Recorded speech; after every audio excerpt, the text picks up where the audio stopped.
Army chief general Qamar Javed Bajwa उनकी अलविदाई मुलाकातों का आगाज़ हो गया तो पाकिस्तानी सियासत में एक बड़ा ही करीब से जुड़ा हुआ ताल्लुक है इस्टेब्लिशमेंट का। ये पिछले पाकिस्तान के 70 साल की तारीख उठा के देखें तो इस्टेब्लिशमेंट को आप पाकिस्तान की सियासत से अलहदा करके देख ही नहीं सकते। होना तो ये चाहिए था कि बड़ी क्लियर लाइंस ड्रॉ होती, एक इस्टेब्लिशमेंट का रोल होता है, एक सियासी जमातों का, सियासत का और जमहूर का रोल होता है, लेकिन पाकिस्तान में जिसको हुकूमत में आना होता है वो फ़ौरन जब भी डालने के लिए तैयार बैठा होता है और जो हुकूमत से गिर रहा होता है वो इल्ज़ाम तराशी कर रहा होता है। ये मुस्तकिल यही रवैया रहा है और मार्शल लॉ की भी तारीख बहुत लंबी है। लेकिन मौजूदा चीफ़ जिनको 3 साल पहले पाकिस्तान तहरीक इंसाफ ने एक्सटेंशन दी थी, इनकी अपॉइंटमेंट इब्तदाई तौर पर नवाज़ शरीफ ने की थी, PMLN ने, लेकिन इनको एक्सटेंशन इमरान खान ने दी थी। लेकिन उसके बाद एक ऐसी स्टेज आ गई जो सेम पेज 3.5 साल तहरीक इंसाफ का हर वज़ीर राग लापता था, वही सेम पेज एक दिन फट गया जिस दिन DGI की अपॉइंटमेंट में एक तज़ादी कैफियत पैदा हुई, एक समरी मूव हुई और जिसकी इब्तदाई तौर पर इमरान की जानिब से कहा जाता है कि इन्होंने कॉन्सेंट दी, फिर इन्होंने कहा कि मैं रबर स्टैम्प नहीं हूँ, समरी मूव करें, 3 बंदे भेजें, इंटरव्यू करूँगा, उसके बाद फ़ैसला करूँगा। वहाँ से एक इख्तलाफी शक्ल खुलकर सामने आ गई। कहा यह जाता है कि 6 माह पहले से कहा जा रहा था कि पोस्ट आउट करना है और आर्मी चीफ यहाँ पर नई अपॉइंटमेंट करना चाहते हैं, इंटरेस्टेड हैं कि उनको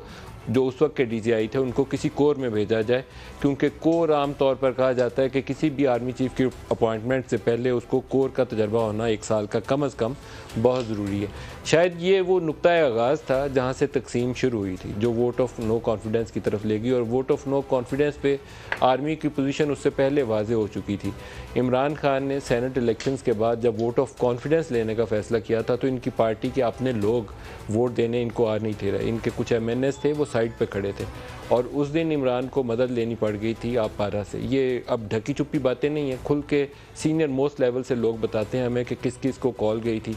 2-3 लोग कॉलों के बाद भी नहीं थे आ रहे, उनको फिर आखिर में दोबारा कॉल करनी पड़ी और फिर वो वोट पूरे हो गए थे। उस दिन इमरान खान को, उस वक्त के वज़ीर आज़म को, फ़ौज के सरबराह की जानिब से बड़ा क्लियरली बताया गया था कि ये आज आखिरी मौका है कि हम आपको बंदे पूरे करके दे रहे हैं, आइंदा से अपने बंदे आपको ख़ुद संभालने हैं और वोट के लिए बंदे ख़ुद पूरे करने हैं, ये हमारी ड्यूटी नहीं। यहाँ से समझ लीजिए कि राहें जुदा हो गई। फ़ौज ने कहा हम न्यूट्रल हैं, तो वो न्यूट्रल फिर जानवर बन गया। इमरान खान ने जलसों के अंदर बहुत ही नामनासिब अल्फाज का भी चुनाव किया, बेशुमार मौके के ऊपर अल्फाज ऐसे थे जो नहीं कहने चाहिए थे। फ़ौज को हमेशा कहना चाहिए कि आपका सियासत में अमल दखल नहीं होना चाहिए, ये हमेशा कहना चाहिए, लेकिन उसका अपनी सियासत से इजहार भी होना चाहिए। ना वो इजहार नवाज शरीफ की सियासत से होता है और ना इमरान खान की सियासत से होता है। IGI के ज़माने से शुरू होकर 2018 तक आ जाएँ तो नवाज शरीफ की सियासत भी ऐसी है। इमरान खान 2011 से शुरू करके 2018 में उनकी जो हुकूमत बनी वो भी ऐसी ही बनी। IGI 2 था ये 2018 का इलेक्शन और उनकी हुकूमत साजी। लेकिन हुकूमत गिरने के बाद भी अभी जो उन्होंने खुफिया मुलाकातें की, तो खुफिया मुलाकातों में दोबारा मदद के तलबगार वो उधर ही थे।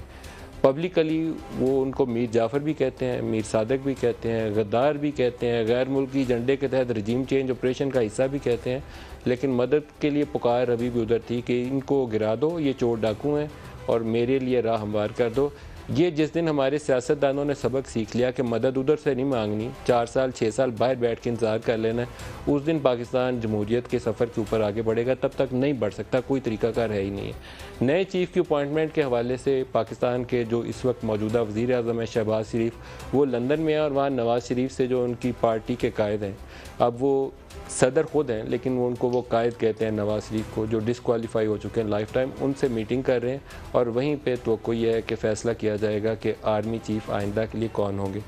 समरी कब मूव होगी इसके मतलब 2 आरा हैं और ज़्यादा जो मुस्तनिद राय है वो ये है कि मोहम्मद बिन सलमान का दौरा पाकिस्तान मतवक्को है, अराउंड 21 नवंबर कहा जाता है। ये आगे पीछे एक आध दिन हो सकता है लेकिन 21 नवंबर की तवक्को है। इस दौरे को हमवार करने में और सऊदी अरब की इमदाद और चाइनीज़ इमदाद को पाकिस्तान लाने में जनरल बाजवा ने या GHQ ने बहुत ही एक कलीदी किरदार अदा किया है। ये दोनों हमारे दोस्त मुल्क हमसे खफा होकर PTI के दौरे हुकूमत में बाज़ वजूहात की बिना पर दूरी का शिकार हो गए थे, हमसे फासले आ गए थे। वो एक सर्द मोहरी होती है ना, सर्द मोहरी आ गई थी। तो इनको दोबारा दोस्ती को बहाल करने में UAE के साथ, कतर का पूरा वर्ल्ड कप की सिक्योरिटी इस वक्त फ़ौज के पास है। सऊदीज़ को दोबारा पाकिस्तान लाने में डिफर्ड पेमेंट के ऊपर ऑयल फैसिलिटी की बहाली के लिए बातचीत और वो ऑयल रिफाइनरी जिसका MBS ने ऐलान किया था लेकिन बाद में सऊदी खफा हो हो गए जब इमरान खान ने मलेशिया जाने का ऐलान किया, उसको दोबारा ऐलान, और पेट्रोकेमिकल प्लांट जो है उनका $2-2.5 अरब का, टोटल 12 से 14 अरब डॉलर का मंसूबा है। तो है कि शायद वो ऐलान करेंगे, तो चीफ़ तब तक चीफ़ ही होंगे और उसके बाद नई समरी मूव करेगी और 29 नवंबर को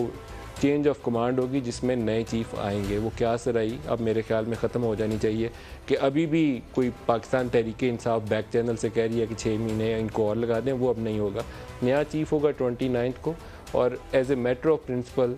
कभी भी किसी आर्मी चीफ़ के लिए भी, मैं ये रोज़ दोहराता हूँ इसलिए कि पाकिस्तान में हमने कुछ अरसों में जो सबक सीखे हैं उनमें से एक सबक ये है कि कभी किसी चीफ़ को एक्सटेंशन नहीं देनी चाहिए, और एक्सटेंशन वाली ऑप्शन को बारगेनिंग के लिए यूज़ नहीं करना चाहिए, जो पाकिस्तान में हुई 3 साल पहले भी, और अभी भी यही ऑप्शन तहरीक इंसाफ की जानिब से उनको दी गई थी कि आप लामतनाही मुद्दत के लिए आर्मी चीफ़ बन जाए, और इमरान खान ने खुद इसकी तस्दीक भी कर दी है।